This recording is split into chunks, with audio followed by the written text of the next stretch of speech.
皆さんおはようございます。明るい日本語学科からガイリス・スミットと申します。どうぞよろしくお願いします。आज चाहिँ हामी यो मिनानो निहोङ्गो N5 बिगिनर्सहरुको यो लेसन 9 को ग्रामरको पार्ट लिएर गइरहेका छौं हैन। यो लेसन्सहरुको ग्रामर बनाउने क्रममा आज चाहिँ हामी लेसन 9 डाइक्यू खाको यो ग्रामर बुनको गर्दै छौं है त। लेसन 9 मा एकदम महत्त्वपूर्ण जान्न पर्ने कुरा के छ भने हामी के पढ्छौं गा पार्टिकलको बारेमा पढ्छौं। अब सामान्य हिसाबमा भन्दाखेरि गा पार्टिकल कुनै पनि व्यक्ति वस्तु र स्थानको विशेषता which might be positive and negative जुन चाहिँ सकारात्मक नकारात्मक जे पनि हुन सक्छ त्यसको त्यस्तो कन्डिसनमा के लाग्छ त गा पार्टिकलको प्रयोग गरिन्छ भनेर भनेको छु। मैले केही यहाँनिर भर्बहरु केही विशेषणहरु इन्डिकेट गरेर लेखिदिएको छु जसको अगाडि सामान्यतः प्राय जसो गा पार्टिकलको प्रयोग गरिन्छ। ल अब गा पार्टिकल वाकारिमास बुझ्छु वाकारिमासेन बुझ्दैन आरिमासेन इमासेन यिनीहरुको अगाडि के लाग्छ गा पार्टिकलको प्रयोग गरिन्छ। सकी मन पर्छ मन पर्दैन किरै सुन्दर युमे ज्याज हेता यिनीहरुको अगाडि यिनीहरु भनेको के कुनै पनि ठाउँ व्यक्ति वस्तु र स्थानको विशेषता हो। पोजिटिभ पनि हुन सक्छ नेगेटिभ पनि हुन सक्छ। यस्तो यी क्रिया र विशेषणको अगाडि गा पार्टिकलको प्रयोग गरिन्छ। हाइलाई ओसोई टाइफम बिस्तारै पढ यो जुन मैले देखाइरहेको छु यो चाहिँ हजुरहरुले केही अब भन्न न कुनै 30 लेसनमा पढ्नुहुन्छ बिस्तारै पढ्दै जानुहुन्छ हैन। तर हामीले गा पार्टिकल कुन भावमा लेख्ने कुन विशेषणमा लेख्ने भनेर गर्दाखेरि चाहिँ यसलाई म अहिले पनि लेखिदिएको छु पछिलाई सजिलो होस् भनेर। सामान्यतः बुझ्छु बुझ्दैन छैन हैन।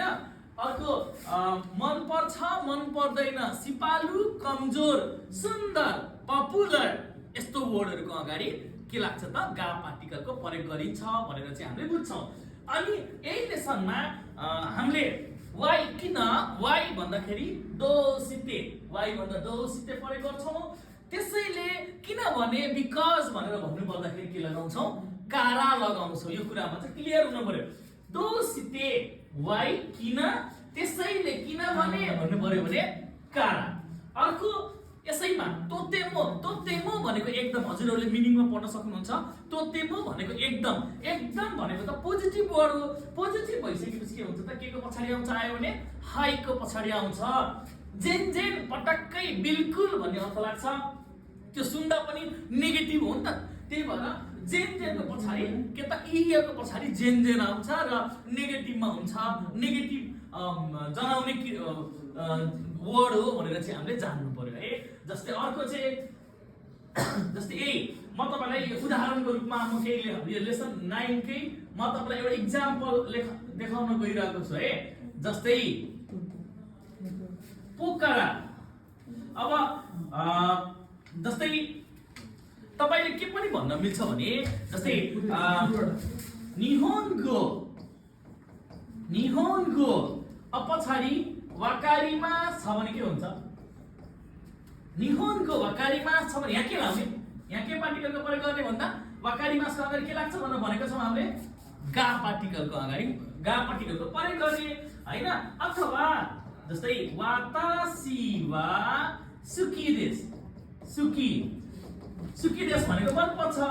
सुसी वातासी वा सुकीको अगाडि के लगाउनु पर्यो गा पार्टिकलको प्रयोग गर्नु पर्यो भनेर जान्नु पर्यो। हामीले चाहिँ नर्मली बुझ्छु बुझ्दैन छैन हैन मन पर्छ मन पर्दैन कमजोर सिपालु हैन यस्तो वर्डहरुको अगाडि सुन्दर हैन चर्चित यस्तो वर्डको अगाडि जहिले पनि के पार्टिकलको प्रयोग गर्नु पर्यो गा पार्टिकलको प्रयोग गर्नु पर्छ भनेर हामीले यो वर्डहरु जुन मैले लेखिदिएको छु यसलाई जान्नु नै भयो यादै गर्नुभयो भने एकदम सजिलैसँग बुझिन्छ।